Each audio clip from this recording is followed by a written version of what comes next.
NDA के खेमे से क्या जानकारी निकलकर सामने आ रही है? शहनवाज हुसैन बीजेपी के वरिष्ठ नेता, उनका यह कहना है कि एग्जैक्ट पोल उनके पक्ष में होगा, एग्जिट पोल किसी के भी पक्ष में हो। सुनिए क्या कहा है शहनवाज हुसैन ने। वो एनडीए को जिताने वाला है। बिहार की जनता ने विकास की जो हमारी डबल इंजन की सरकार है उसको और सपोर्ट किया है, पूरा साथ है। हमें पूरा विश्वास है नीतीश कुमार जी के नेतृत्व में एनडीए सरकार बनाएगी और इसमें ये सरकार विकास के रफ्तार को और तेज करे।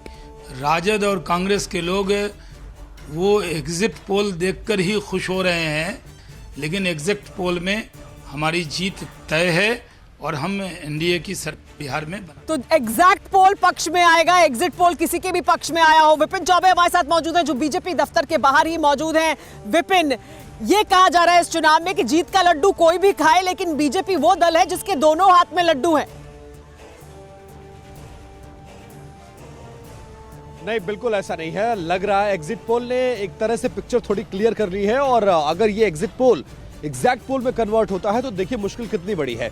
कल हम इसी बीजेपी दफ्तर के बाहर थे सुमेरा, तो बहुत सारे स्टेट बीजेपी के नेता हमें मिले जो बेहद मायूस थे और ये ऑफ द कैमरा कह रहे थे कि केंद्रीय नेतृत्व ने तमाम रिपोर्टों को खारिज किया, इंटेलिजेंस की रिपोर्ट को खारिज किया, सर्वे को खारिज किया और ऐसे ऐसे उम्मीदवार लॉन्च कर दिए जो धरातल पर नहीं थे, जो सिर्फ नेताओं की परिक्रमा करते थे। नंबर एक। नंबर दो, जिस चिराग से रोशन करने चले थे घर अपना, उसी चिराग से अपना मकान जला बैठे। ये भी कहा जा रहा है चिराग पासवान को एज ए टूल इस्तेमाल किया गया, ये सोचते हुए कि जेडीयू की सीटें ज्यादा ना आने पाए और इस चक्कर में नुकसान इतना ज्यादा हुआ कि वो सीटें इतनी कम चली गई कि अब आप सरकार बनाने में भी सक्षम नहीं है। तीसरी बात, अब जब चुनाव में इस तरह की स्थिति बन रही है तो आप क्या करेंगे? आपको विपक्ष में बैठना पड़ेगा, बाहर बैठना पड़ेगा। और दूसरी बात, जो अंतिम बात आपको बताना जा रहा हूं मैं, इस पूरे चुनाव में बीजेपी हमेशा से ये कोशिश करती आई है कि एजेंडा वो सेट करे और तमाम पॉलिटिकल पार्टीज उसके एजेंडे को फॉलो करें, लेकिन इस चुनाव, बिहार चुनाव में ऐसा नहीं हुआ। तेजस्वी यादव ने एजेंडा सेट किया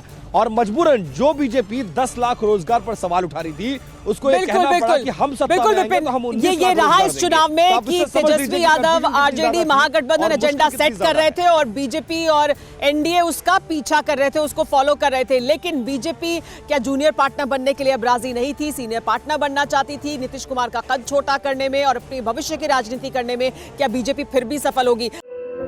धुआं धुआं सा ये शहर क्यों दिखता है, सुना है बाजार में धुएं का सामान बिकता है। ये दिवाली सिर्फ दिए वाली।